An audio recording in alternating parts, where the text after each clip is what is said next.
Darkness lingered in the halls of the Red Keep long after the bells rang out to announce the dawn. Here, in the absence of northern snows and winter storms, it was not the cold that kept people indoors but rather the uncertainty of a changing world. Word had spread across the city. Jon Snow, the king in the north, who was rumored to be more than just a bastard of Winterfell, was to be crowned king of the Seven Kingdoms. There were whispers about what that might mean. For some, it brought hope of an age of peace. For others, fear of retribution after all the betrayals that had littered Westeros in the last few years. But for Jon Snow himself, standing in the great hall of the Red Keep, the weight of a crown was heavier than any cloak of fur or mail. He had led armies against the greatest threat anyone could have fathomed. He had watched the world teeter on the brink of annihilation at the hands of the Night King and his legion of the dead. And for a moment, Jon had believed he would die there in that frozen battlefield only to emerge victorious with allies who had once been foes. The war that had threatened to plunge Westeros into an endless night was over, and still, the realm asked more of him. Around him, courtiers, lords, and ladies, dressed in velvets and silks, gathered in uneasy clusters. Some measured him with cool, calculating eyes as if gauging the shape of this new king. Jon noticed none of their fineries or their judging stares, for his mind was a storm of half-formed thoughts and silent regrets. He missed the snowy ramparts of Winterfell, he missed the closeness of Ghost at his side, the presence of family that was always more comforting than 100 courtiers professing loyalty. Yet, he also knew this duty demanded him to be here, and duty was something Jon had always borne without complaint, no matter how tightly it bound him. He felt the memory of the Great War in his bones, the deep ache of overused muscles, unhealed cuts that had never quite mended right, and the hollowness left behind by fallen friends. Each time he closed his eyes at night, he saw the glaciers, the legions of wights, the crumbling of ice underfoot, and finally the Night King's terrifying gaze. But now he had to look forward. A broken kingdom stood before him, plagued by debts, destroyed harvests, and 1,000 political grievances. As the winter sun glimmered through the high windows, a hush fell over the hall. Tyrion Lannister, acting as Hand of the King, cleared his throat and stepped forward, sweeping his mismatched eyes across the room. It was Tyrion who had argued that the only way forward after the terror in the north was to unite under a ruler that all could trust, or at least not despise. And though Jon had publicly insisted that Daenerys Targaryen, who had flown north with her dragons, was the rightful queen, events had unfolded in ways that no one had foreseen. Daenerys had fought valiantly in the war. She had lost Rhaegal, one of her precious dragons, in a brutal clash against the Night King. In her rage and grief, she had unleashed fire and blood, but that alone could not stop the army of the dead.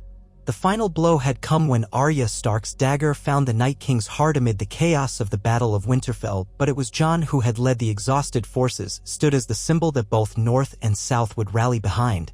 And after the long night was over, after so many were lost, Daenerys found her claim weakened by the revelation of Jon's true parentage.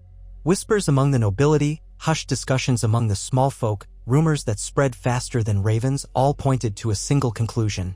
Jon Snow was, by right of blood, the heir to the Iron Throne. And more than that, he was the hero who had risked everything to save the realm. Jon had not wanted this. He had pledged himself to Daenerys with sincerity, recognized her strength, admired her will. But the realm saw a conqueror from across the sea with a thirst for power and a storied legacy of fire and blood, and they saw in Jon a man of the North who had proven himself loyal to the Seven Kingdoms. They saw no madness in him, no flames of vengeance, only a quiet sincerity and an unshakable sense of honor that reminded them of the late Ned Stark. They saw a king they could believe in. Still, there were tensions behind closed doors. Daenerys was not a woman to stand aside easily, not after so many years of struggle. But she had lost so many she held dear, Jorah Mormont, Missandei, and now one of her dragons.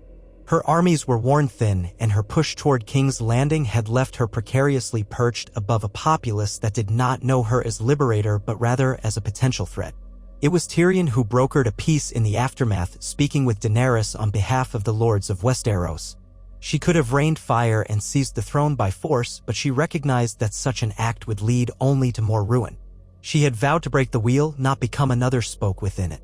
And so, dazed by grief and frustration, she had stepped aside, though with reluctance, to let Jon claim the seat that was rightfully his. It was the realm's best chance at unity. Jon remembered the conversation he and Daenerys had shared in the quiet of Dragonstone's council chamber. She had paced before him, her spirit burning, her eyes red from tears. She had forced a brave smile, reminding him that she had loved him, that she did not wish to come between him and his destiny. He told her he never asked for a destiny, that he would sooner relinquish it if it meant peace.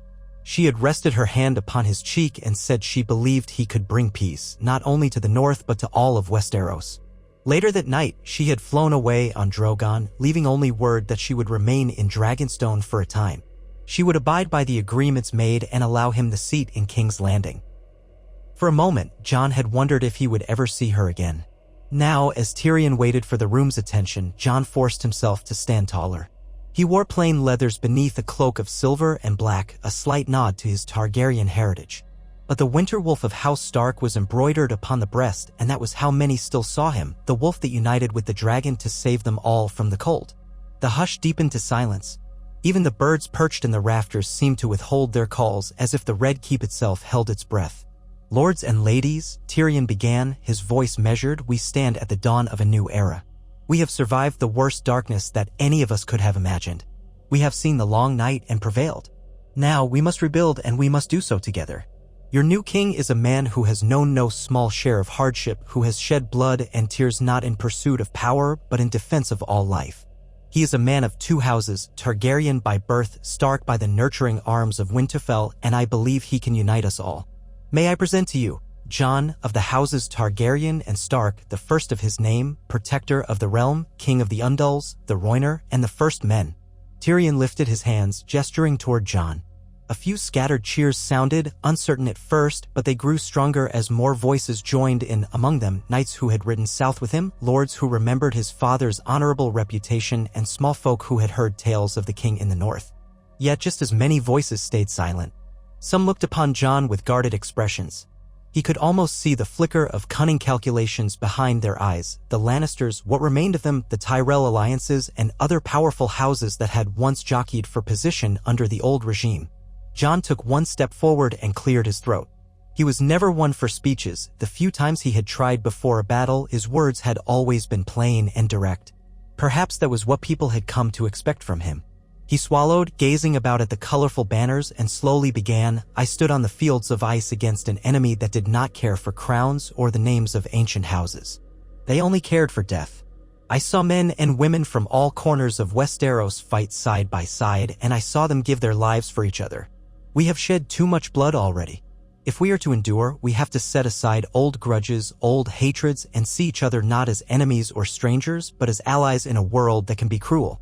His voice carried sincerity, but no flourish. He paused to glance at Tyrion, who nodded in encouragement. "I don't have all the answers," Jon admitted. "I am no conqueror. I am only a man who has fought to protect his people and will continue to do so no matter the cost. I will not promise wealth or power beyond measure, for the war has left too many wounds. But I can promise you honesty and justice as best as I can give it. If you will trust me, if you will serve alongside me, I will do my best to see Westeros healed from the smallest village in the north to the farthest shores of Dorne." He let the silence stretch, his dark eyes scanning the gathering of lords and ladies. A wave of cautious applause followed, along with some anxious chatter. Jon could sense he had not truly commanded the room yet, but perhaps that was for the best. He did not want a court of sycophants whispering false praise just to find favor. Sansa had once told him, "Earning respect takes time, fear is quicker, but it breeds shadows." Jon wanted no part in ruling by fear. With the formalities given, the hall erupted into the usual murmur of courtly politics. Servants glided by with trays of wine and bread, and men and women broke off into clusters to discuss alliances, gold, and which oaths might need renewing. Jon remained near the dais, looking out over it all until Tyrion joined him, a faintly sardonic smile curling the edge of his lips. "Your Grace," Tyrion said, bowing with theatrical respect, "perhaps you should at least pretend to enjoy the moment. The realm has not seen such a peaceful gathering in a long while. No one is drawing steel yet, which is always a good sign." Jon let out a breath he'd not realized he was holding. If only it were as simple as stopping the undead. Politics is a realm of secrets and whispers. "That is why I'm here," Tyrion quipped. "I was made for secrets and whispers, don't you think?" Jon allowed himself a faint smile. "That you were." Together, they moved through the crowd. Lords approached to pay homage, some more enthusiastically than others. A few warily examined Jon, as if trying to see if the Targaryen madness might lurk behind his gray eyes. Others extended eager arms, praising him for his bravery in the north, pressing him to remember the loyalty of House so-and-so. Jon found the formalities draining. He longed for the cold wind of Winterfell's courtyard, for the dire wolf pups running through the snow. But Sansa had once told him, you must learn to play their game, or at least not to lose at it. He felt her absence keenly, though he knew she would arrive soon. She had remained in the north to ensure order after the catastrophic battle, to see that their people had enough food to survive the lingering chill. He stopped at an open window to snatch a moment's breath of fresh air, thinking of the battles that still lay ahead, only now they were political battles. For a time he allowed himself to remember the swirling snows at the end of the war. He recalled the savage roar of the Night King's undead dragon, the screech of wights, the horrifying moment when all seemed lost. But the living had prevailed. They had triumphed. He should feel relief, but instead he felt a hollow sense that this next fight might be equally perilous. Evening approached, and the gathering in the hall transformed into a feast in Jon's honor. The kitchens of King's Landing did their best to display wealth and generosity, steaming roast boar, spiced Dornish peppers, fresh bread, sweets drizzled with honey. Musicians plucked lutes and harps. Drums beat softly in the background, reminiscent of a heartbeat. Jon was expected to preside from the high table, so he took his seat with Tyrion on one side and Ser Davos Seaworth on the other. Davos gave him a cordial nod, his weathered face conveying both pride and worry. The Onion Knight had seen enough of kings and thrones to know the burdens that came with each. Jon ate sparingly, his appetite dulled by a coil of anxiety in his gut. He spotted Brienne of Tarth standing near a pillar, watchful as always.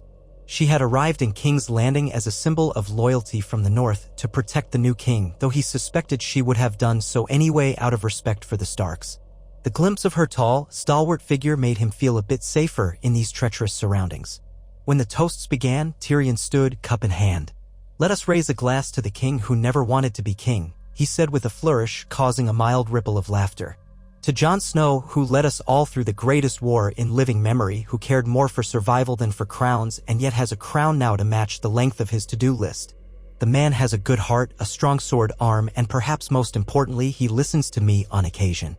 The just one polite laughter, though a few watchers seemed less amused, those who had once followed Queen Cersei, perhaps, or those who had lost fortunes in the chaos. Jon forced a small smile and raised his own cup in reply. In a moment of irony, he wished for the forthright manner of the free folk in the far north. Tormund Giantsbane would have made some ribald remark, slapped Jon on the back, and roared about the glories of battle. Here, the politics were more subtle, the compliments barbed. Jon drank some wine, sweeter than what he was used to, and tried to keep up appearances.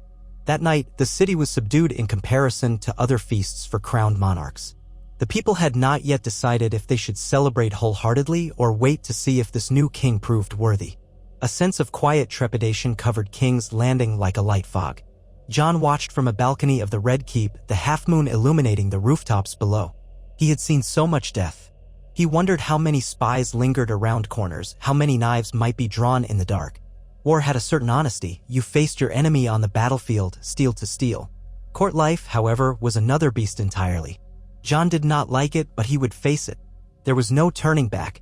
He listened to the distant hush of the Blackwater rush, the small sounds of a city settling into uneasy sleep. His hand rested on the stone balustrade. The night air was warm compared to the north, carrying scents of sea salt and the faint rotting stench of city waste. Yet even that smell had begun to fade, for many of the war refugees who once overcrowded the city had started to disperse, traveling back to their homelands now that the conflict was done. If only the scars of war left the mind as quickly as crowds left the city. He caught a flicker of movement behind him.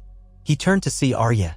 Her small figure emerged from a shadow, silent as a cat, reminding him that his half-sister, no, cousin, he reminded himself, was unlike any other young woman in Westeros. He had last seen her when they parted ways at Winterfell, both setting off on tasks they deemed necessary, she with her own mysteries and he with the weight of uniting the realm. She wore leathers fit for travel, her cloak fastened by a simple pin. Her expression was that of someone who had seen too many battles to be dazzled by the opulence of the Red Keep. Jon felt a rush of relief. Of all his family, Arya's presence gave him solace, for she did not kneel or flatter. She simply was. "Jon," she said quietly, stepping to his side. She glanced down at the city lights, the flickering lanterns, the glimmer of the moon on the waters. "So it's real. You're king now." He let out a breath. "It seems so." She shrugged, a small movement of her slender shoulders. "Better you than anyone else." Jon saw a flicker of concern in her gray eyes so similar to his own. "How was your journey?" he asked softly.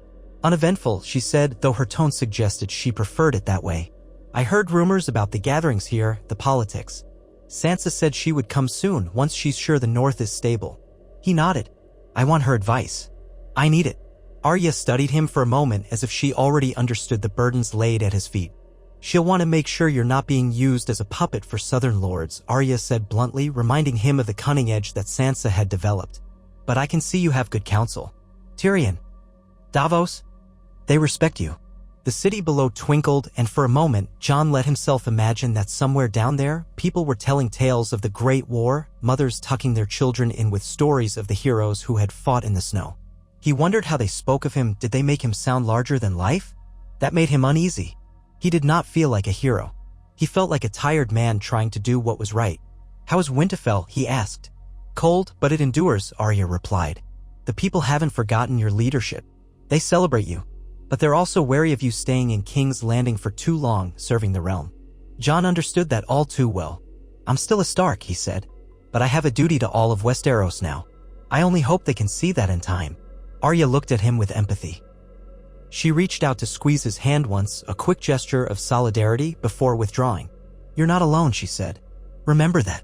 He nodded, mustering a small smile. She slipped away into the darkness almost as soon as she'd come, leaving Jon to watch the city a bit longer. He wondered if Daenerys stood on the parapets of Dragonstone this same night, gazing out at the sea. A part of him wanted to ride there immediately and speak to her, but he knew such a journey might spark rumors of division or disloyalty. He was no longer just Jon Snow, he was the king of the Seven Kingdoms. His every action would be scrutinized. He turned from the balcony, retreating to his chambers as the first gentle stars dotted the sky, feeling the night wrap itself around him like a lonely cloak. Morning found him in the council chambers. Tyrion was already there, along with Davos, Brienne, and a few other advisors, varying lords who had survived the wars. Grey Worm, who had commanded the Unsullied, was absent, having accompanied Daenerys to Dragonstone. The tension in the room was subdued but tangible. "Your Grace," Tyrion said as Jon took a seat at the head of the long table. "We have pressing matters. The treasury is nearly empty. Cersei's last stand and the devastation from the war left King's Landing in ruin. The city needs rebuilding, the people need bread, and the crown's debts, well, they were considerable even before the war." Jon listened carefully, glancing at each grim face. War was expensive, that was no secret. But the scale of the damage was staggering. "We'll need to prioritize. Our armies and the common folk must eat. We'll see if we can negotiate grain shipments from the Reach." An older lord with graying hair, Lord Redwine, if Jon recalled correctly, cleared his throat. "The Reach suffered its own share of turmoil, Your Grace. The fields near the Mandar are scorched in places, and many men died in the wars. They may not be too eager to provide shipments on promises alone." Tyrion lifted a finger. "We can impose a tax on luxury imports to help pay.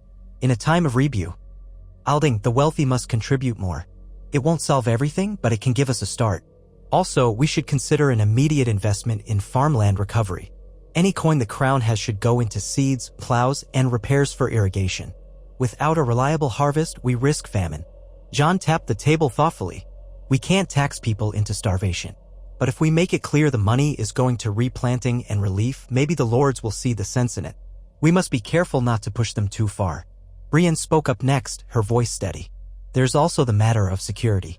Some remnants of the Golden Company have turned to brigandry while other sellswords roam the countryside. The roads are unsafe. Trade will suffer." Jon felt the weight of her words. He knew that ensuring safe roads would be crucial. "We'll send out riders. Each region's lord should be responsible for clearing out bandits in their territory, but we can't leave them to it alone. The Unsullied are no longer in our service, and the northern forces are reluctant to spread themselves thin so far south. We will have to rely on the crown's loyal soldiers, whatever is left of them, and perhaps we can bolster them with new recruits." A younger man with a pin designating him as part of House Tarly leaned forward. "House Tarly remains loyal to the new crown. We'll provide what soldiers we can. It will be a good gesture for the realm to see you're keeping the roads safe." Jon nodded. He appreciated the willingness, but he sensed the unspoken trade behind every offer. Each house that contributed soldiers, food, or coin did so with an eye toward future rewards, titles, and influence.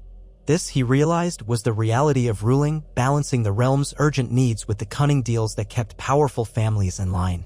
With every step, Jon felt the pang of inexperience. Had Ned Stark sat in a room like this before Robert Baratheon was crowned? Had he felt the same swirl of doubt? He wished Ned were here to guide him. The council continued, discussing everything from shipping lanes to ravens that needed to be sent to the Iron Islands, the Stormlands, and Dorne. Jon listened, occasionally offering a directive, while Tyrion managed the details like a master juggler keeping a dozen knives in the air. When the meeting finally ended, Jon rubbed his temples, exhaustion creeping in. If the nightmares of the undead army were fearsome, the labyrinthine politics of a broken realm felt equally daunting. In a corridor outside the council chamber, he was surprised to see Gendry Waters, now Gendry Baratheon, legitimized by royal decree in recognition of his service. The young blacksmith-turned-lord was waiting, shifting his weight impatiently. Arya lingered near him, watching with faint amusement. "Your Grace," Gendry blurted, bowing stiffly as if unsure of the protocol. Jon gestured for him to stand. Gendry had a strong build, arms thick with muscle from years of forging steel. He looked as out of place among the polished marble as Jon felt in the Red Keep. "I came to ask about Storm's End," Gendry continued. "It's my family's castle, my father's anyway, and it's in need of rebuilding. The larders are half empty, the ramparts damaged from neglect. I know the crown is strapped for funds, but Storm's End is a vital fortress to hold the Stormlands. If we can restore it, it'll be a key defense for the eastern coast." Jon heard sincerity in his tone. Gendry wanted to do right by his new name, to prove himself a Baratheon worthy of the ancient seat. Storm's End had historically guarded the realm from storms and invasions alike. "I understand," Jon said. "We can't promise coin we don't have, but we'll do what we can. And if you can rally the local lords to pitch in, I'll support you." Relief flashed across Gendry's face. "Thank you. I'll speak with them as soon as I can." Arya raised an eyebrow, a teasing glint in her gaze as she watched Gendry, but she said nothing. Jon caught the silent exchange. Some complicated bond lay between them that Jon would not pry into. He only hoped it would bring Arya some measure of happiness in this uncertain time. Gendry offered another bow, then turned to stride away, already planning how he would restore Storm's End. Arya followed him with her eyes, then shifted her attention to Jon. "I heard Sansa and Bran are on their way," she said quietly, stepping closer. "A raven arrived just now." Jon's heart lifted a fraction at that news. He had missed them. The thought of having his family, what remained of it, under the same roof gave him a measure of courage. "Good," he said. "I want Sansa's counsel, and Bran's insights might help us make wise choices." Arya nodded. "He sees more than most in his own strange way." Jon thought of Bran, who had become the three-eyed raven, or so he claimed. It was still difficult to fully comprehend what that meant. He recalled that haunting look in Bran's eyes, as if he beheld events past and future all at once. He wondered if Bran saw the path that lay ahead for Jon and for Westeros. If so, he had offered few hints beyond cryptic statements. The day passed in a flurry of negotiations, letters, and small audiences. Various lesser lords approached, each with a petition. Gold for repairs, men for security, disputes over land or property. Jon listened with as much patience as he could muster. Tyrion assisted, as did Davos, who offered the wisdom of a man who had known both poverty and proximity to power. The hours blurred until the sun dipped low. That evening, Jon was pacing his chambers when a quiet knock at the door interrupted him. Brienne entered, her tall frame imposing even in the gentle torchlight. "Your Grace, Lady Sansa has arrived. She requests an immediate audience." Jon's weariness melted at the prospect of seeing his sister. He followed Brienne through winding corridors to a modest reception room. There Sansa Stark stood by the fire, cloaked in thick northern furs despite the southern heat. Her red hair spilled over her shoulders, and her expression, as always, balanced warmth with caution. The distance they'd traveled since their childhood at Winterfell sometimes felt infinite, but she remained his sister in heart if not by birth. He crossed the room in a few strides, and they embraced. She stepped back, her blue eyes scanning his face. "Jon, or should I call you your Grace now?" she teased, a wry smile curving her lips. He shook his head. "Never from you, Sansa." She nodded, her expression turning serious. "I've come with news from the north. The food stores are slowly recovering, but there are still many refugees from the war. Some are unwilling to return to the rural areas for fear of leftover pockets of undead or bandits. The roads need patrolling. She studied him more intently. How are you? This life, is it everything you hoped for? Jon let out a short laugh. I never hoped for it at all. It's exhausting, confusing, but it's the path I must walk. Sansa's gaze softened. She moved to sit in a nearby chair, gesturing for him to join her. We'll manage. The Starks have endured worse. She folded her hands in her lap. The North is still proud. Many of our bannermen believe we should have remained independent. They fear being under Southern rule again after everything we suffered. Jon had anticipated this, but hearing Sansa's confirmation stung. I won't forget the North, he said quietly. I was raised there. I am one of them. But we can't stand alone when the realm needs healing. And if the White Walkers taught us anything, it's that division is our downfall. Sansa nodded slowly. That's what I've told them. Some listen. Others grumble. But I am still Lady of Winterfell for now, so they'll abide by it. We'll need to ensure the North benefits from this new age of unity. They need to see tangible results to quell their fears of being overshadowed by Southern interests. Jon sighed. I'll do my best. We're already short on resources, but I can't neglect the North. It's my home. Her expression was thoughtful. Bran is with me. He spent most of the journey in some sort of trance, warging into ravens, I suppose. He says you have a long road ahead, but that you'll need all our help. Perhaps you should speak to him soon. His visions might guide us. Jon nodded, thinking of Bran's calm, distant manner. He was glad to have him here, if only to feel the presence of family. Still, a small voice in the back of Jon's mind asked what Bran might foresee. Would he see conflict with Daenerys in the future? Another war? He pushed such thoughts aside and placed a hand on Sansa's shoulder. I'm glad you're here. I've missed you and I need you. She offered a small, genuine smile. I'll always be here, Jon. We've come too far to let the realm fall into chaos again. They spoke into the night, discussing supply routes, alliances, and the practicalities of maintaining the loyalty of the northern houses while simultaneously forging unity across Westeros. Sansa's mind was quick, adept at maneuvering through the complexities of politics. Jon found himself relying on her counsel more and more. It comforted him to know that at least in this fractious world, he could still trust the sincerity of his sister. Eventually, she left to retire for the evening, and Jon found himself alone once more. The flicker of candlelight revealed the lines of weariness etched into his face in a mirror. He realized he was no longer a young man who could fight day and night without rest. The wars had aged him. Sleep beckoned, but so did the many letters waiting on his table. Each carried a piece of the realm's fragile future. He ran a hand over them, scanning them briefly. One from Dorne, pledging a polite but guarded recognition of his kingship. Another from Yara Greyjoy, who had reclaimed the Iron Islands after Euron's demise and who wrote that while she respected Jon, she expected autonomy in her seas. A third from the Vale, with Lord Robin Arryn's seal, no doubt requesting something extravagant. There were half a dozen more, each equally pressing. Jon rested his forehead in his hands, fighting the urge to toss them into the fire. How had Aegon the Conqueror once united this land with mere dragons and willpower? The memory of Daenerys and her dragons, one lost, one left, sent a pang of conflict through him. He did not regret forging a peace with her, but he missed her presence, her passion that burned so brightly.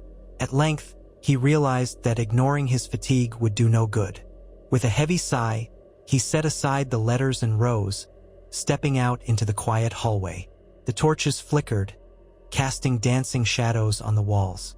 Somewhere in the keep, the wind murmured, bringing with it the faint tang of the sea. Jon made his way to his bedchamber, accompanied by distant echoes of the city nightlife, dogs barking, a drunkard singing an off-key tune. He thought of the North's silent snows, of simpler nights when his only worry was the safety of the night's watch. But, in truth, that was never simple either, was it? He slipped into bed, still half-dressed, and let his exhaustion drag him into a restless sleep. Dreams flickered behind his eyelids. The silhouettes of dragons in a dark sky, the wave of undead surging forward, the silhouette of a woman with silver-gold hair walking away from him, the faint toll of a great bell. In the dream, the wind whispered a name, Aegon Targaryen. Yet Jon shivered, unsettled by the foreignness of it. Then the dream faded. He woke at dawn with a start, the sun already creeping through the shutters. He rose, splashed water on his face, and prepared for another day as king. Servants arrived to assist him, offering clothes far more princely than he was used to, rich doublets, embroidered cloaks. He settled on something subdued, refusing to let them comb his hair into some extravagant style. Let the court see him for what he was. Outside, the castle's corridors were already active with lords, knights, and messengers flitting back and forth. Tyrion was waiting at the foot of a staircase, pacing impatiently. The moment Tyrion saw Jon, he beckoned him closer.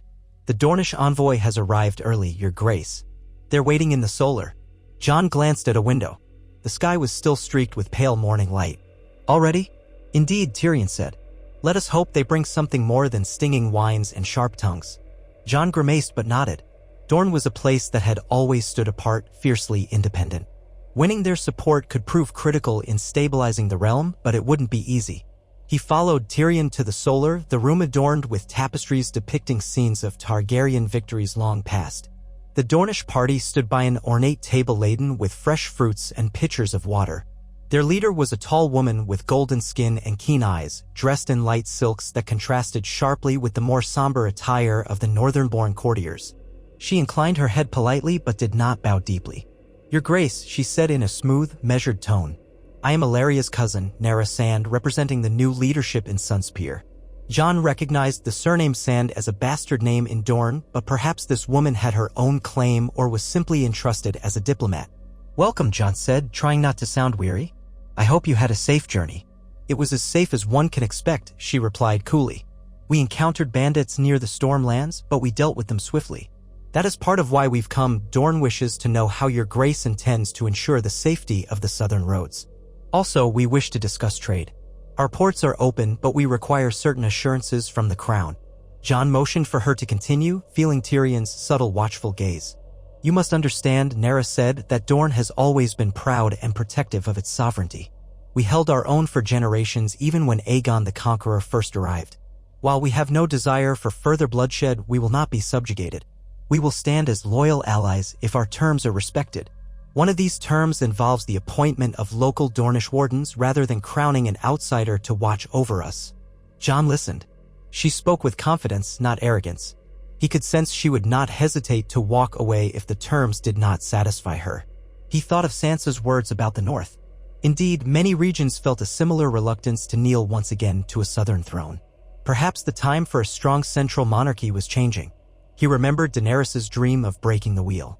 Could this be a step toward a new style of rule, one that recognized the autonomy of each region? He exchanged a glance with Tyrion, who gave a slight shrug. This was ultimately Jon's decision. Jon turned back to Nera. "I want the Seven Kingdoms united, but not through fear. Each region must be able to govern itself within reason. If we can agree that the roads will be patrolled by loyal soldiers and that trade routes remain open, then I see no reason to impose a harsh rule on Dorne. We only ask that you acknowledge the crown's authority in matters that affect all of Westeros." Nera's brow quirked. "That's more generous than I expected." A small smile touched her lips. "If you remain true to that sentiment, I believe we can come to an arrangement. Dorne has no love for the Lannisters who once ruled here. But you, your grace, you are new and unknown. We shall see if you're as honorable as they say." He inclined his head. "All I can do is try." The discussion continued for an hour, haggling over specific terms, shipments of Dornish wines, the distribution of taxes, the mutual defense pacts in case of future threats. By the end, an initial agreement was reached. They would continue refining details, but neither side threatened war nor stormed away. This was a small success, but a success nonetheless. When Nera and her attendants left, Tyrion exhaled. "Well, that was surprisingly civil. We may yet unify this kingdom without a single dragon's roar." Jon thought of Daenerys again. He wondered if she would be proud of him for this approach or if part of her still yearned to solve things in the old Targaryen way. "Let's hope so," he said quietly, and they moved to the next matter of the day. In the courtyard, Jon heard the clang of steel. Soldiers drilled in the morning sun, and from the corner of his eye he spotted Arya sparring with Brienne. A small knot of onlookers gathered to watch the two formidable women, steel meeting steel in quick arcs. Jon paused, letting a faint smile cross his lips. At least some things never changed. Arya was always happiest with a sword in her hand, refusing to be limited by any expectation of what a lady should be. Brienne was equally unwavering in her devotion to skill and honor. Their dance of steel was beautiful, a testament to how far each had come. But duty tugged at him, and he headed to meet with Davos to discuss shipping lanes and the havoc the war had caused for the ports of King's Landing. This new era was a tapestry of 1,000 frayed threads, each requiring a careful hand to weave them back into something whole. Jon only hoped that his hand was steady enough. That night, the capital city was a shade less tense. Laughter spilled from a few taverns, music played from open windows, and the King's Guard patrolled the streets to maintain peace. Jon visited the lower wards briefly, accompanied by Davos and a small escort, wanting to see firsthand the conditions of the small folk. They passed cramped dwellings where families peered out with wide, uncertain eyes. Some recognized him and whispered, "There's the King Jon Snow." Others shrank back in fear or simply gazed with curiosity. He heard the same questions repeated. Would there be bread to eat? Would there be safety? Would this king be another tyrant? He could only answer in promises, but promises alone would not fill bellies or mend roofs. A small child reached out as he passed, and Jon knelt to speak with him. The boy asked why the winter monsters had come and if they would come again. Jon's throat tightened as he recalled the sight of whites tearing through living ranks.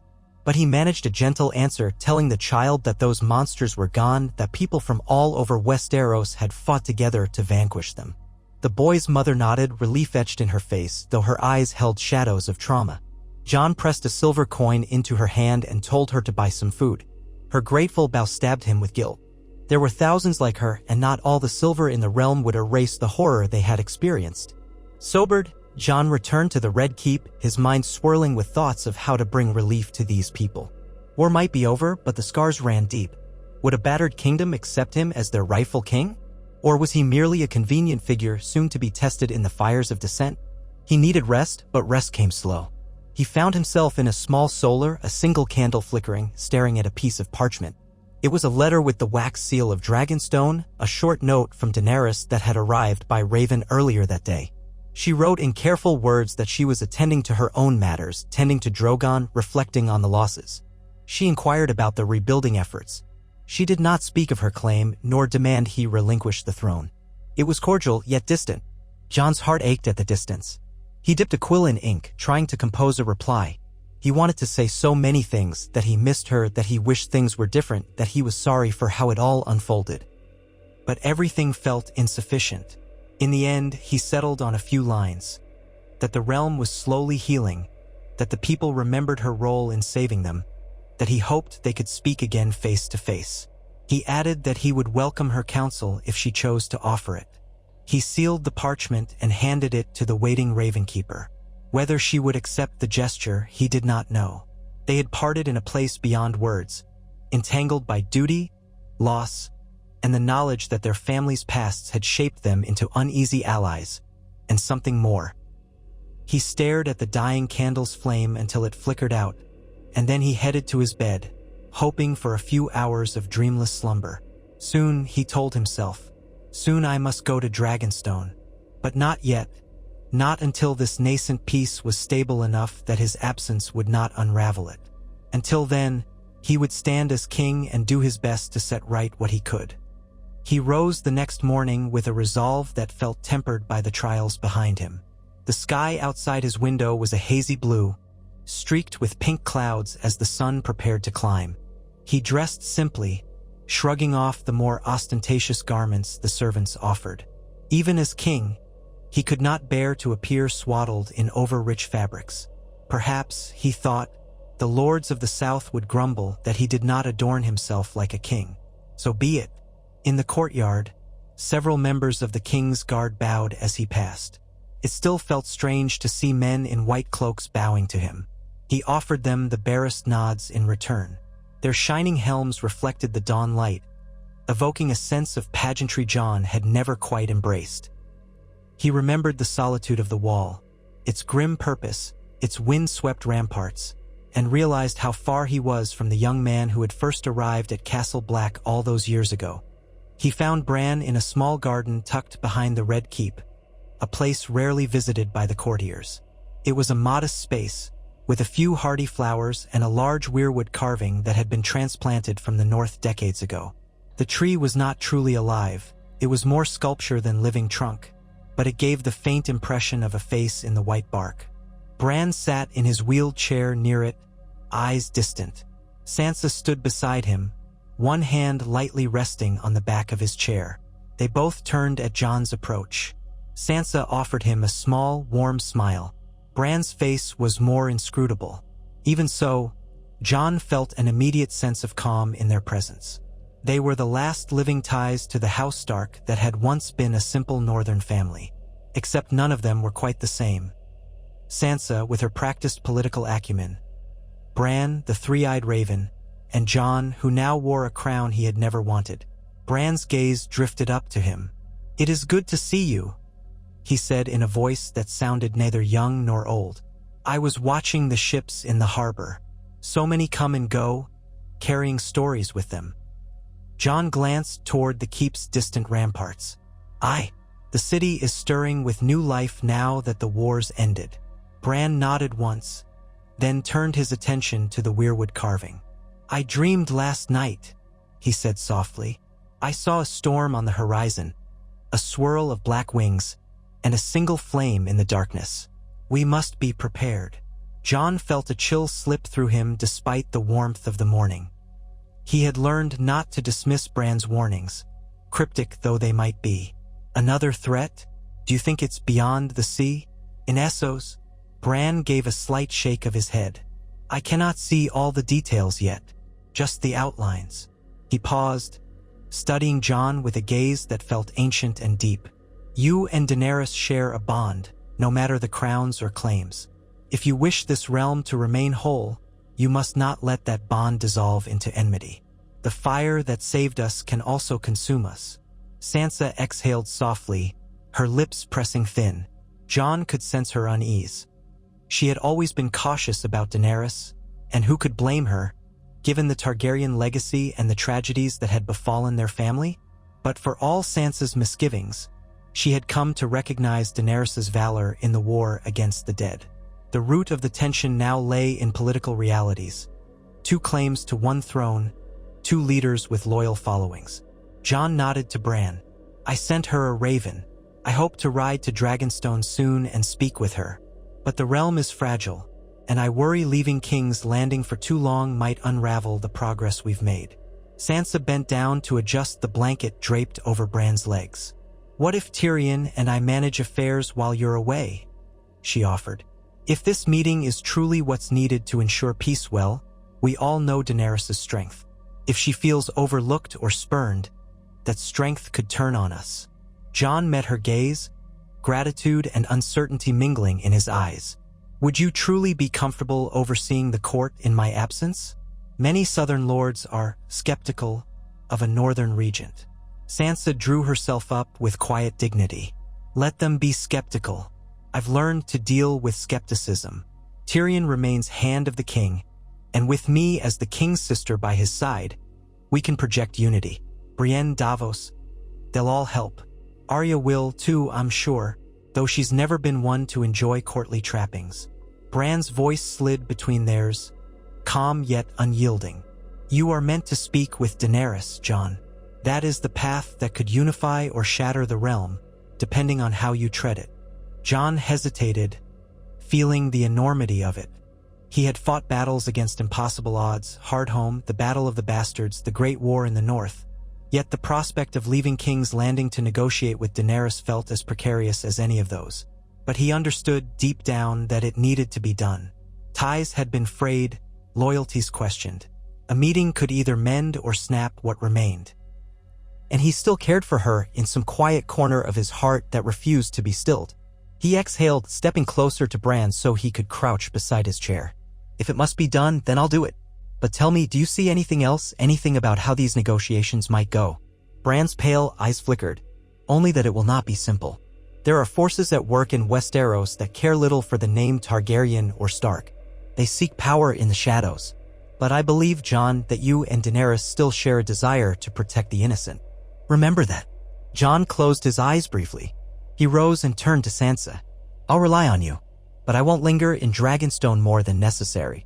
I'll see if she's willing to come to terms that keep the realm united, with me on the throne and with the recognition she deserves for her role in saving the world. If we can find a balance, it will spare us another war." Sansa let out a breath. "I hope you succeed. For all our sakes." They parted, and Jon spent the rest of the morning making arrangements for his departure. Tyrion was initially hesitant, concerned about how it might look if the king slipped away so soon after his coronation. But he recognized that securing Daenerys' goodwill could prove invaluable. He and Sansa began drafting letters to the major houses, explaining that the king was traveling briefly to treat with an important ally who had aided in the war against the dead. They asked for patience and urged any pressing matters be sent directly to the Hand or the Lady Regent. If anyone raised objections, they would be reminded that the realm was at peace largely because the alliance between Jon and Daenerys had decimated the Night King's forces. Arya was less thrilled by the idea of him going south across the Blackwater. "King's Landing is treacherous enough. Dragonstone may not be better," she remarked, arms folded as she eyed the map spread out on a wooden table. Jon glanced at her. "I survived the long night. Surely I can survive a few days at sea." She snorted softly. "You better. Just watch your back." There was affection beneath her gruff words. "I could come with you." He shook his head. "I need you here to keep an eye on things in the city. If any threat arises against Sansa or Tyrion, I trust you to handle it."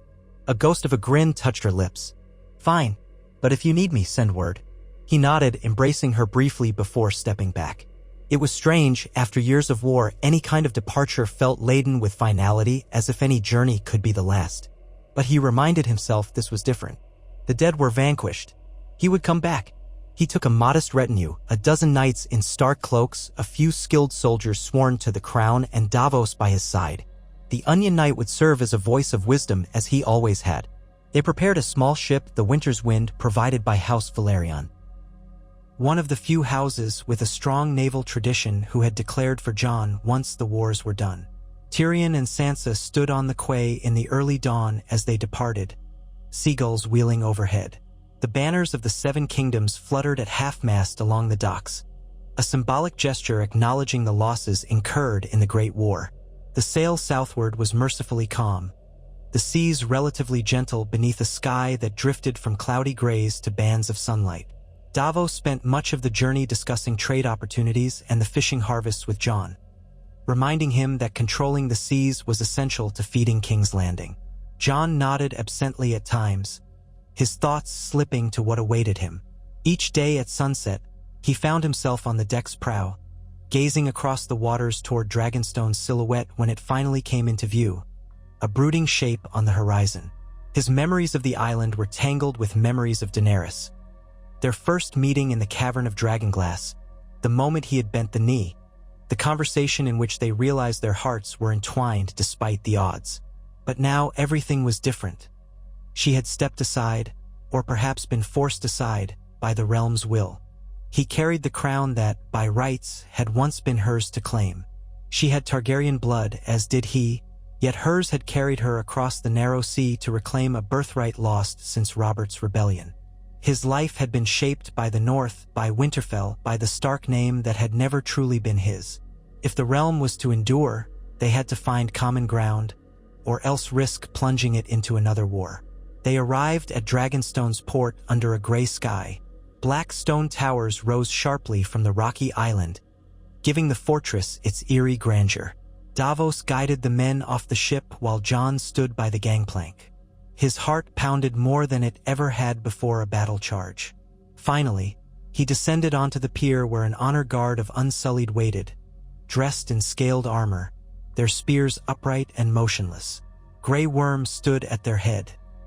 His face was impassive, as always, though Jon sensed an undercurrent of tension. "Your Grace," Grey Worm greeted, inclining his head just enough to be polite. "The Queen is expecting you." Jon almost corrected him, that Daenerys was not queen in the eyes of the realm, but he held his tongue. Grey Worm's loyalty lay firmly with Daenerys, and to disavow her title here would be an unnecessary slight. He simply nodded. "Lead on." They ascended the long stone steps to the great gates of Dragonstone. The wind swept in off the sea, carrying a chill that reminded Jon of the north despite the more moderate climate. He recalled walking these paths at her side, the swirling cloak of her Targaryen colors behind her. Now the halls felt more somber, the braziers lit but offering little warmth beyond flickering shadows. Doors groaned open to a wide entrance hall, carved dragon motifs curling across the black walls and pillars. A figure waited at the far end, half silhouetted by torchlight. She stepped forward. Daenerys Targaryen wore a simple gown of deep red, trimmed with black. Her silver-gold hair was braided back, though tendrils fell loose around her face. She looked both regal and haunted, as if the burdens of war still clung to her. Jon felt a pang, remembering how unstoppable she had seemed when she first landed on these shores with her dragons overhead. "Jon," she said, her voice quiet. She studied him with those penetrating violet eyes. "It has been some time." He inclined his head respectfully. "Too long." Grey Worm and the Unsullied remained off to the side, their presence a silent reminder of her authority here. Davos lingered by Jon's shoulder, watchful. For a moment, no one moved. Then Daenerys took a slow breath and gestured toward a smaller chamber to the right, one that branched off from the main hall. "We can speak in private." Jon followed her. Davos started to join, but Jon gave him a nod to stand back. He trusted Davos implicitly, but some conversations needed to happen away from prying ears. Daenerys led him into a chamber with high windows open to the sea. A salt-tinged breeze ruffled the corners of the tapestries that draped the walls. A carved table, once used for war councils, occupied the center of the space. On it lay a large map of Westeros. She turned to face him, her posture poised, her chin lifted. Yet Jon saw the flicker of emotion in her eyes. "So," she said softly, "the king in the north has come south again, this time as the king of the Seven Kingdoms." Jon set his jaw, searching for the right words. "I never wanted this crown," he began. "And I never wanted to supplant you. You know that." Her gaze dropped momentarily to the table, tracing the outline of the map. "Yes," she murmured. "I know. But our world, it changed. I did not expect the people to turn to you.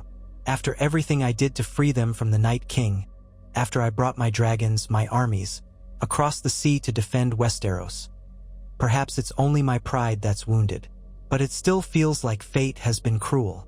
He took a step closer, resting his hands on the edge of the table. "I can't pretend to understand what you've lost. Your friends, your children, the dragons, and your claim to the throne. But I also know you have the heart of a ruler. The realm needs you." She gave a slight, bitter laugh. "Does it? I've seen how the lords whisper behind my back. They call me the Mad King's daughter whenever they think I can't hear. They shudder when Drogon flies overhead. They treat me as a conqueror on foreign soil, even after all that's happened." Jon's eyes flicked to hers, and he saw the frustration, the loneliness. "I remember what you said in the north, that you wanted to break the wheel, to leave a better world than the one you found. You still can. If we can find a way to stand together, to rule together, if not by titles, then at least in practice." She seemed to recoil slightly at the word rule, as if it stung a half-healed wound. "You would have me remain here, content with Dragonstone, while you sit the Iron Throne?" Jon shook his head. "I don't propose you live in exile. But the realm's lords demanded a single monarch. They wouldn't accept two. They fear a new dance of dragons if we were to share the throne in name." He paused. "And I know you'd never be content playing the part of a consort." Daenerys stared at him, her expression caught between longing and resentment. "No, I wouldn't. But I also don't want to burn the realm I helped save. You, Jon Snow, have always put the people first. It's why they love you. It's why they named you king despite your birth. And no matter how I look at it, I can't hate them for choosing someone honorable. I can't hate you." He felt an unsteady relief at her words. "Then let us find a middle path. Your armies still follow you, your dragon still answers only to you. You could serve as my partner in governance, acknowledged as a queen in all but name, ensuring the reforms we talked about are enacted. The Smallfolk have heard of your mercy towards slaves and Essos, your desire to upend old systems that oppress them. This could be the moment Westeros truly changes. If that's what you still want." She drew a careful breath, her gaze hardening with a glimmer of hope. "I do still want that.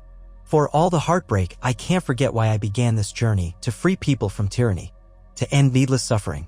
If the lords won't accept me as queen, let them at least accept my help in reshaping the realm. Even if it means they see me as your ally, your counselor, rather than your equal on the throne. Jon hesitated. If it's counsel you're willing to give, I take it gladly. But you are my equal, Daenerys. My crown doesn't make me better than you. He paused. You would have an official title.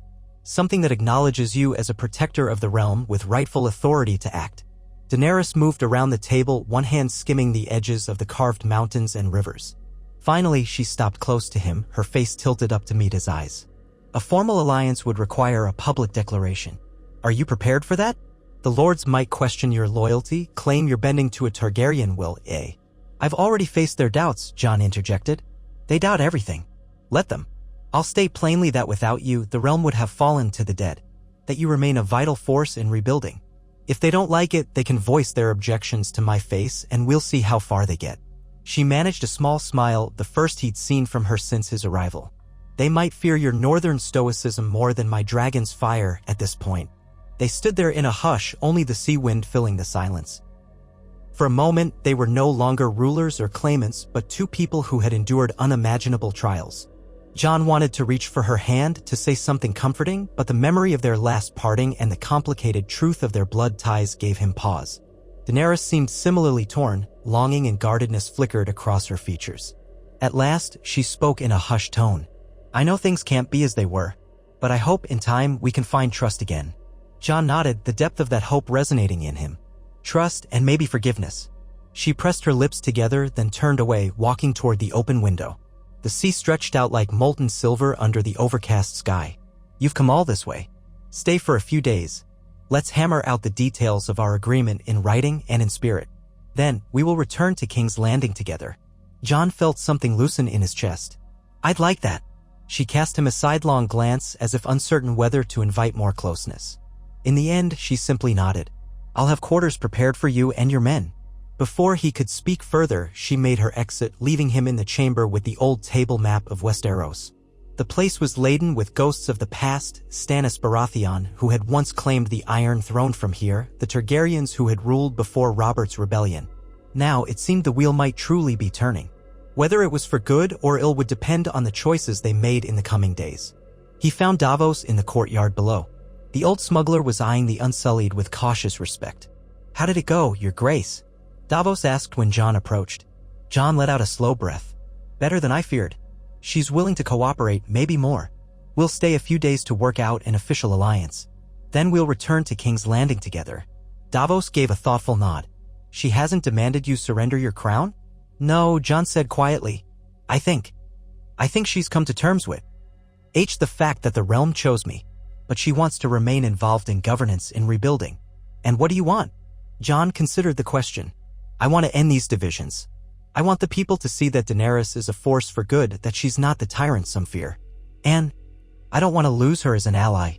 We've come too far. A ghost of a smile touched Davos's bearded face. Fair enough. Well, if we're to stay, I'll see about arranging provisions for our men. Dragonstone isn't exactly flush with farmland. Jon nodded and clapped Davos's shoulder.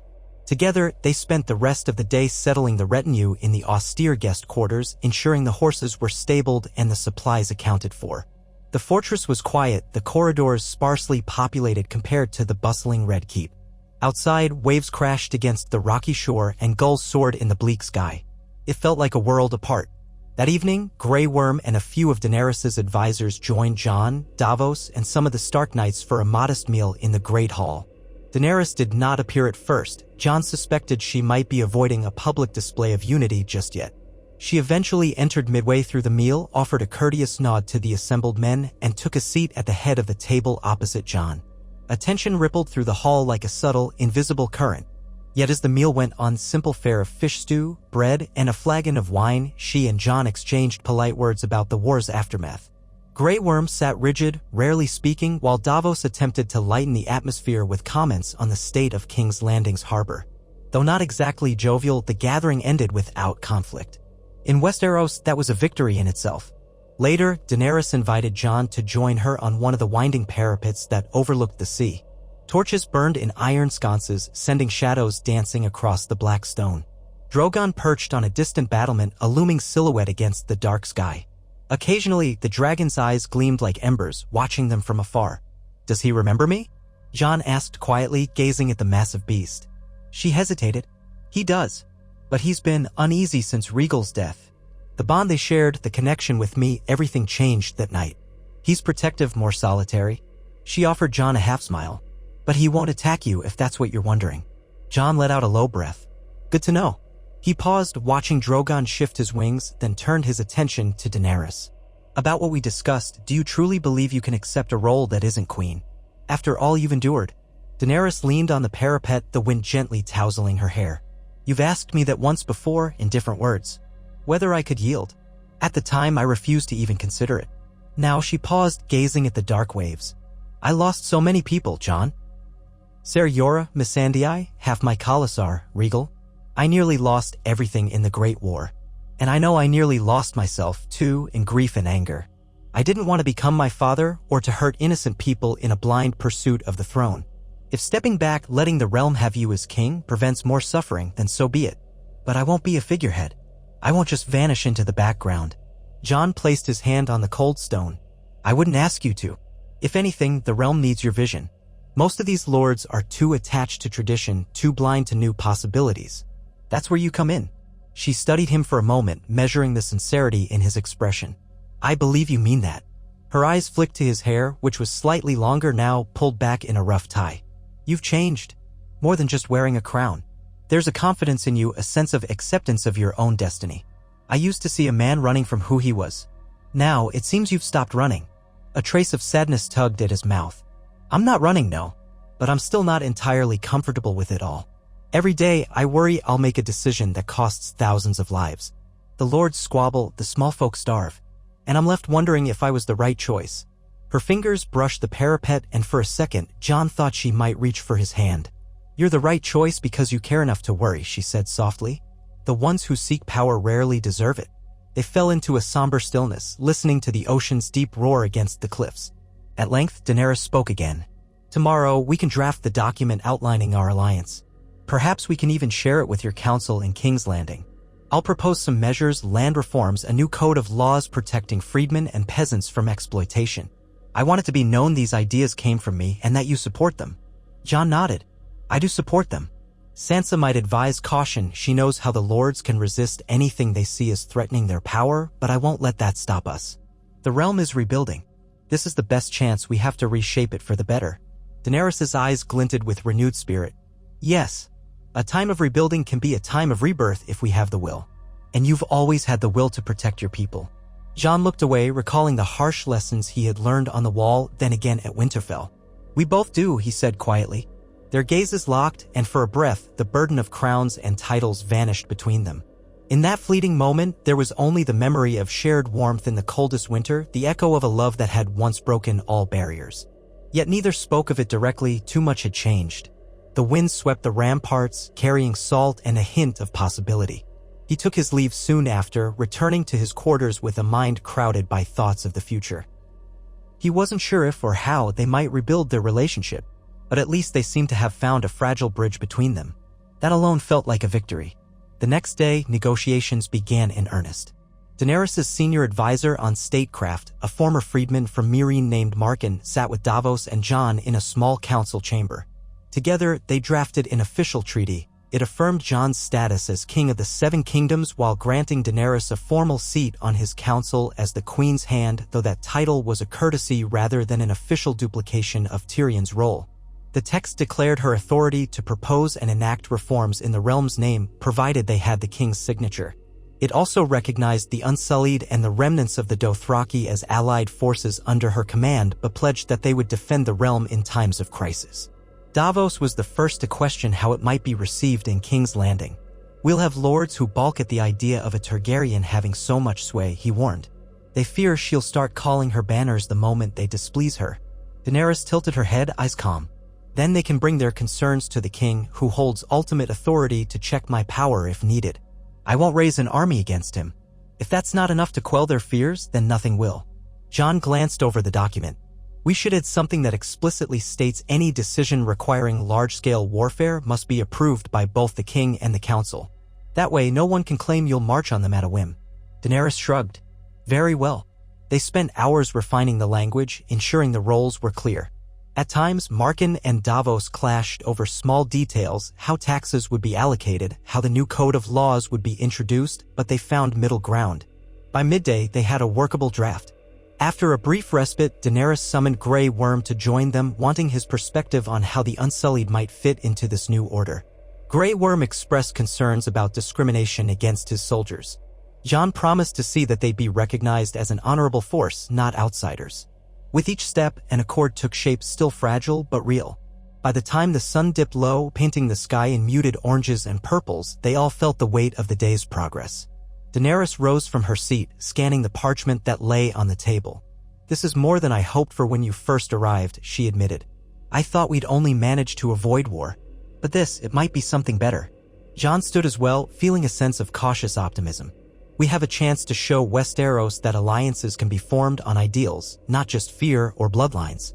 It won't be easy, but it might change everything." She met his gaze, and for a moment that spark returned to her eyes, the look of a woman who had once believed she could overturn the world's injustices. "Let's hope so," she said quietly.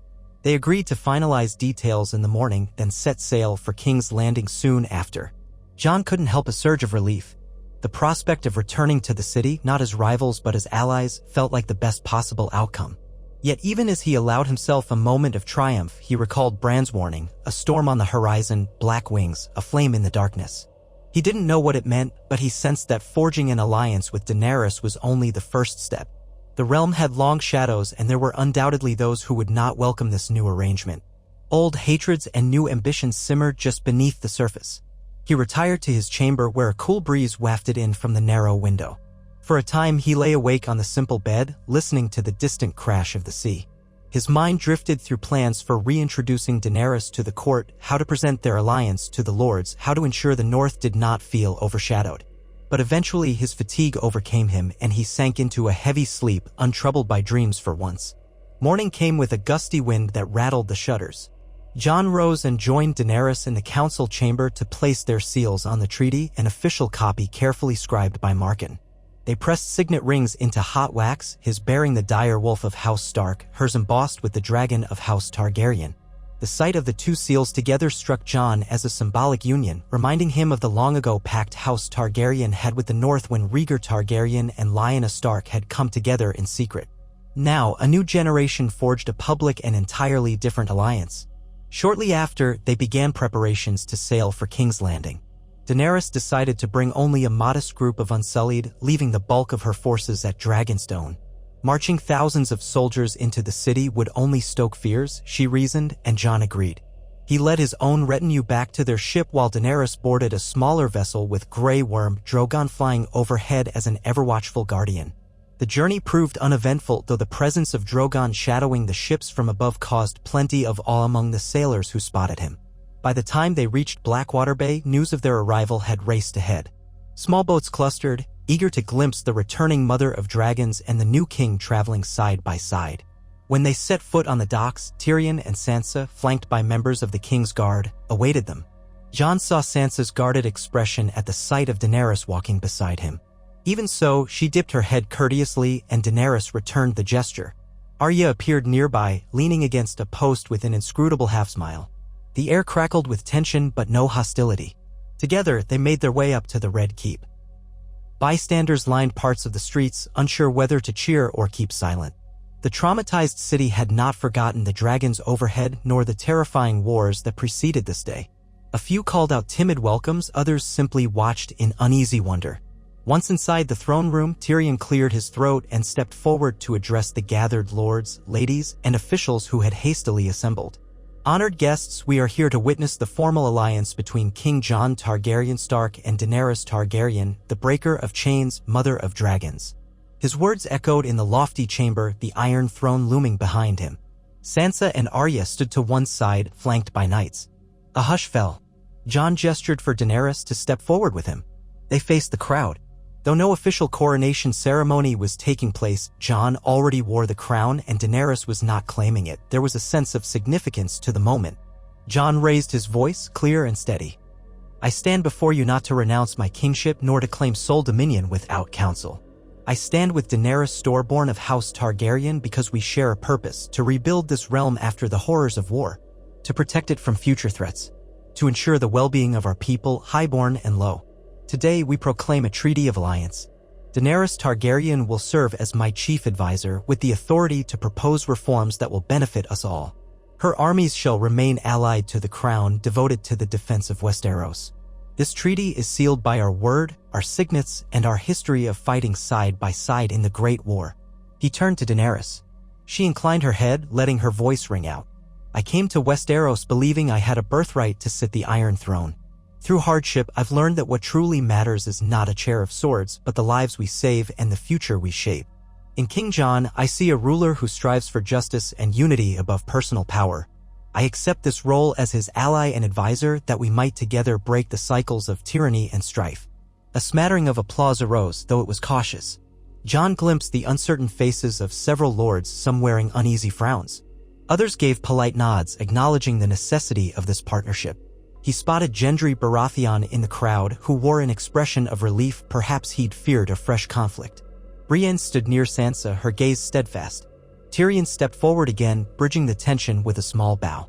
Let it be known across the 7 kingdoms, from Dorne to the Wall, that the king and the Lady Targaryen are united in purpose. May the realm prosper under their guidance. With that, the formalities concluded. Court attendants broke into murmured discussions, some approaching with congratulations, others hanging back. Jon felt the weight of it all pressing down.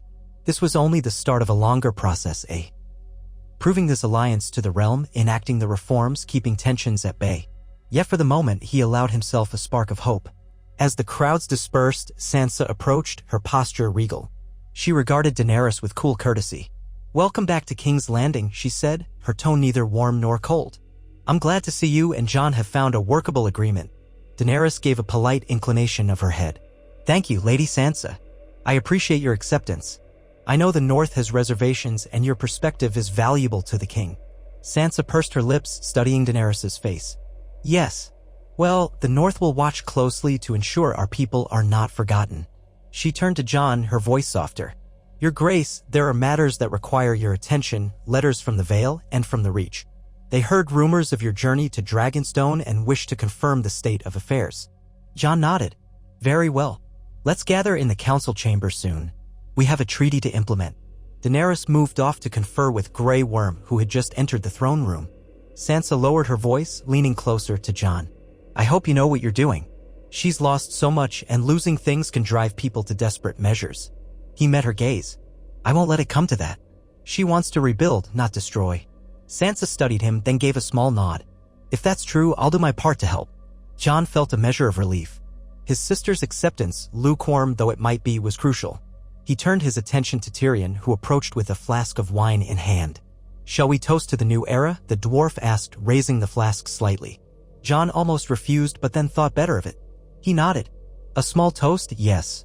But I need my wits." Tyrion passed him a cup. "Just enough to wet your throat. I suspect we'll both need a sharp mind in the days to come."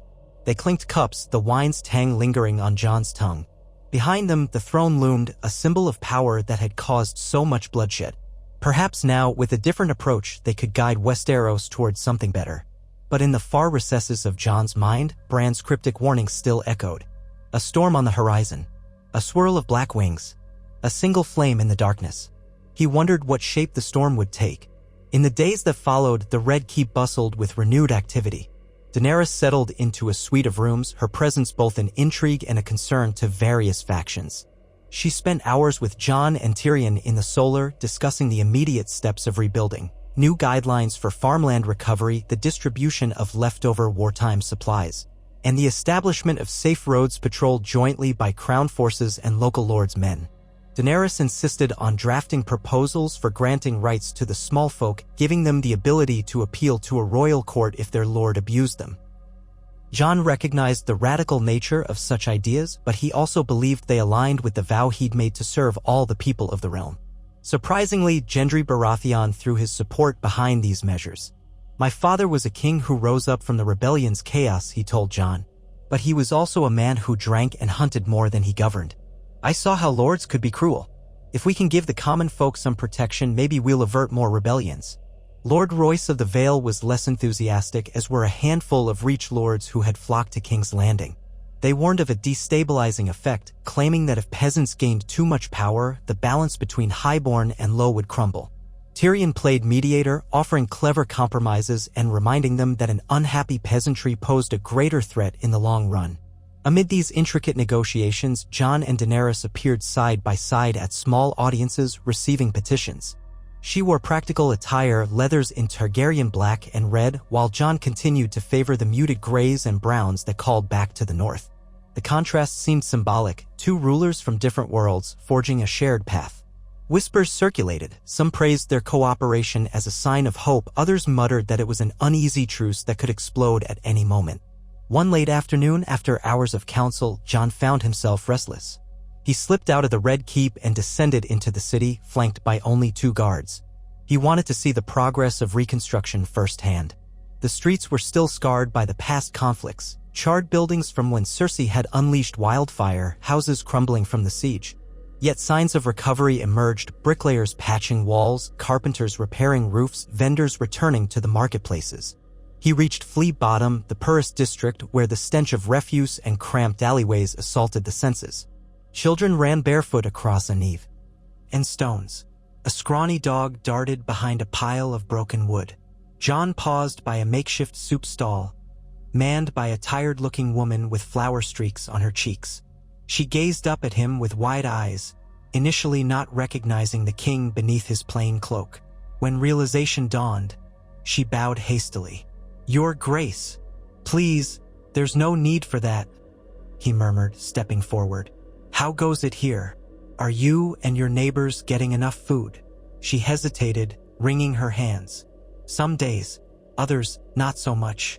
The lords say they're sending bread and grain, but it's slow. Bandits or toll collectors snatch some along the roads. We make do, though. Better than the war times." Jon's chest tightened. "We're working on clearing out the bandits and streamlining supply routes. It will improve soon, I promise." She offered a tired nod. "Thank you, Your Grace." Then her eyes flicked to the guards behind him. You're really him, aren't you? King Jon." "I am." She swallowed. "My boy was at the Battle of Winterfell. He didn't come back. But he believed in you. He said you were the only one who listened, who truly understood what was at stake. Thank you for trying to save him." Jon felt a lump in his throat. He nodded, unable to find adequate words. The woman gave a shaky smile, perhaps recognizing the grief that passed over his face. She ladled some thin broth into a chipped bowl and offered it to him. He accepted, the simple kindness serving as a reminder of why he had fought so hard. The broth was watery, but he drank it without complaint, then placed a small coin pouch on her stand. "Use this for supplies," he said softly. "Feed whoever you can." When she began to protest, he held up a hand. "It's the least I can do." With that, he and his guards moved on. A heaviness settled over him, remembering the countless lives lost, northern, southern, all across Westeros. He thought of how Daenerys, too, had lost so many, how all their struggles had converged in the snows of the north. Now, they were trying to pick up pieces in a city that once symbolized 1,000 years of monarchy. The Targaryens, Baratheons, Lannisters, so many dynasties had claimed the Iron Throne. He was determined to break the cycle of suffering that clung to that seat of power. When he returned to the Red Keep at dusk, he found Daenerys on a balcony overlooking the Blackwater, her posture rigid as she watched Drogon circle overhead. The setting sun dyed the sky in a riot of pink and orange, glinting off the black scales of the dragon. Jon approached quietly. "You're out among the people," she said, not turning around. It wasn't a question. He came to stand beside her. "I needed to see the state of things for myself. There's still so much suffering." Daenerys nodded, her gaze on Drogon's distant shape. "Did you hear their whispers? How they speak of me?" Jon shrugged. "I heard only a few mentions. Most are more concerned with their own survival." "They're not calling for your head if that's what you fear." She bowed her head slightly, arms crossed over her chest.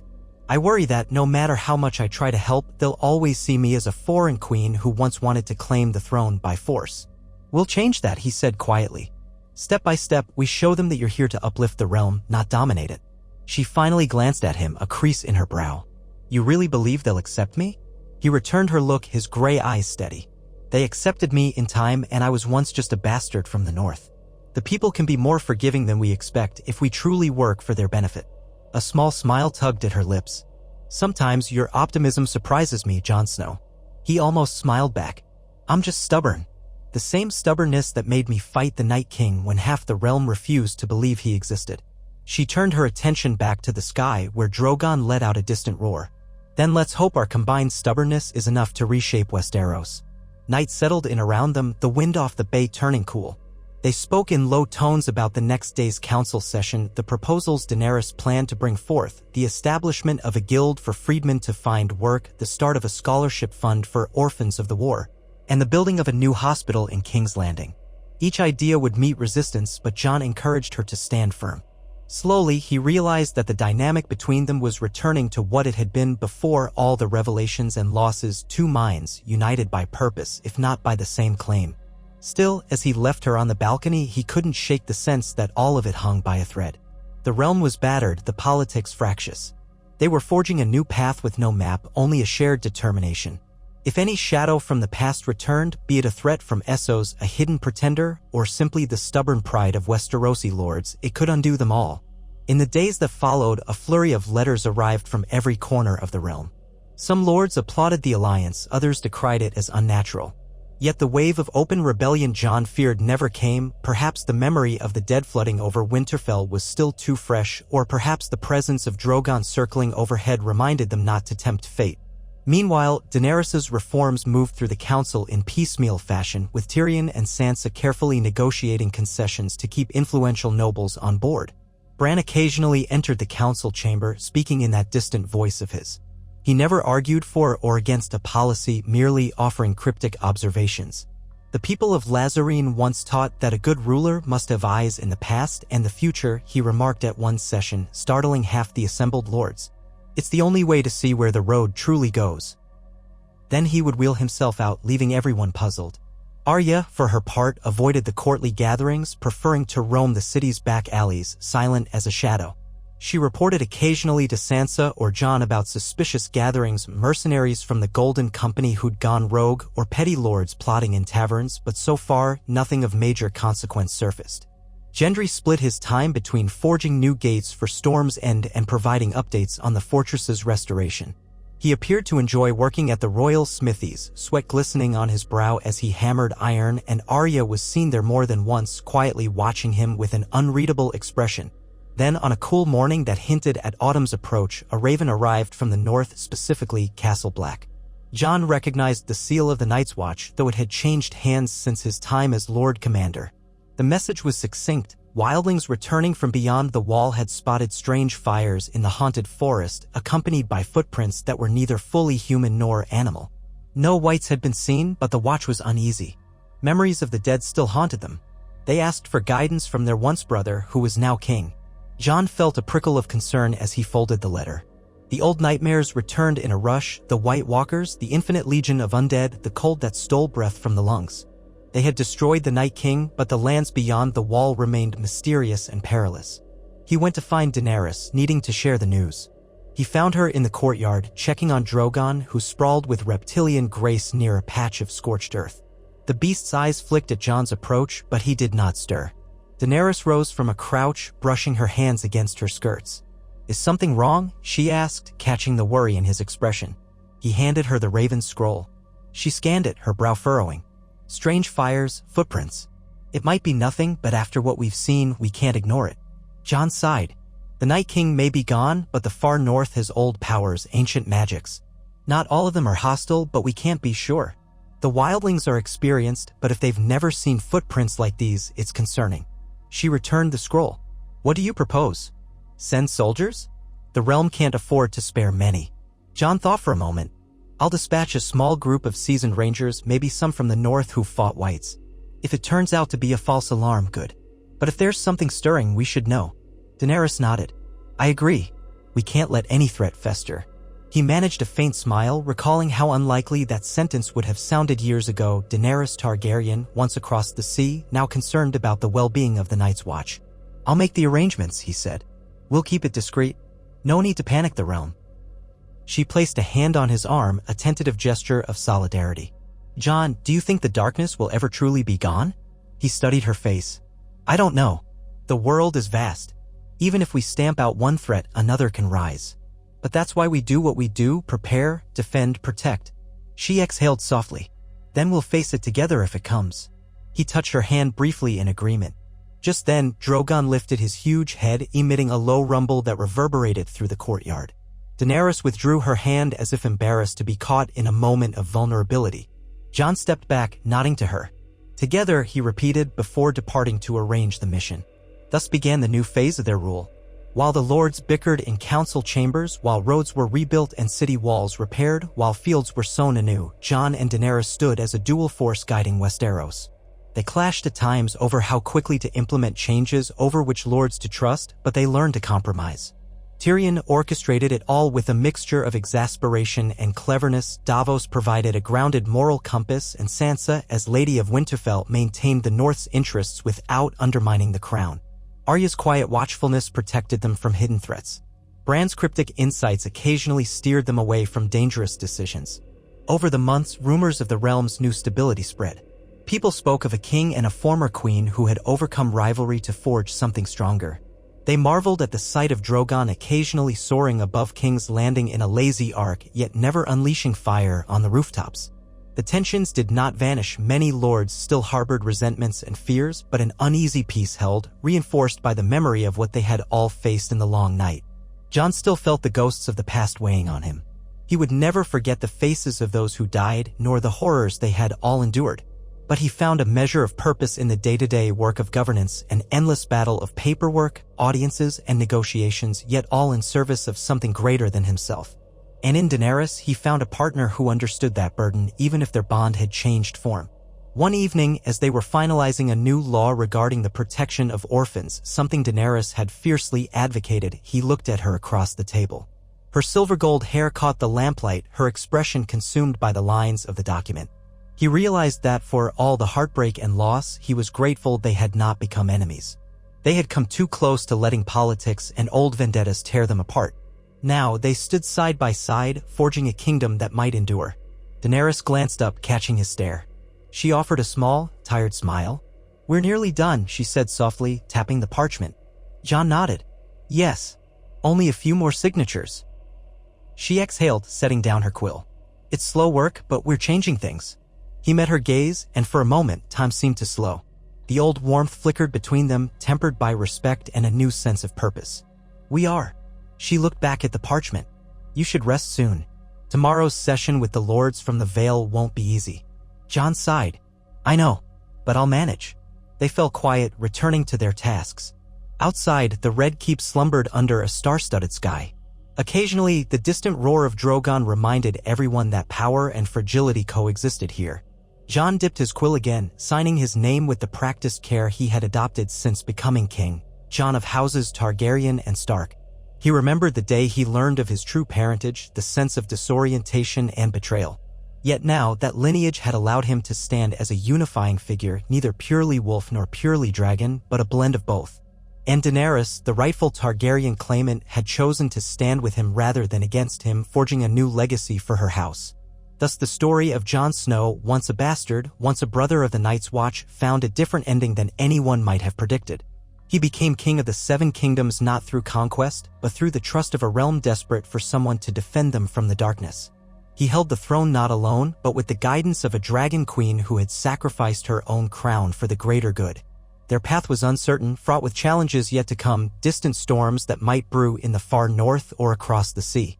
But for the first time in generations, Westeros seemed poised for a peace built on cooperation rather than fear, on hope rather than ambition. If the old gods and the new smiled upon them, perhaps they would endure. And in the hearts of the people, the legacy of Jon Snow and Daenerys Targaryen might be remembered not as a tragic clash of fire and ice, but as a forging of unity that lit the realm's darkest hour with a lasting flame.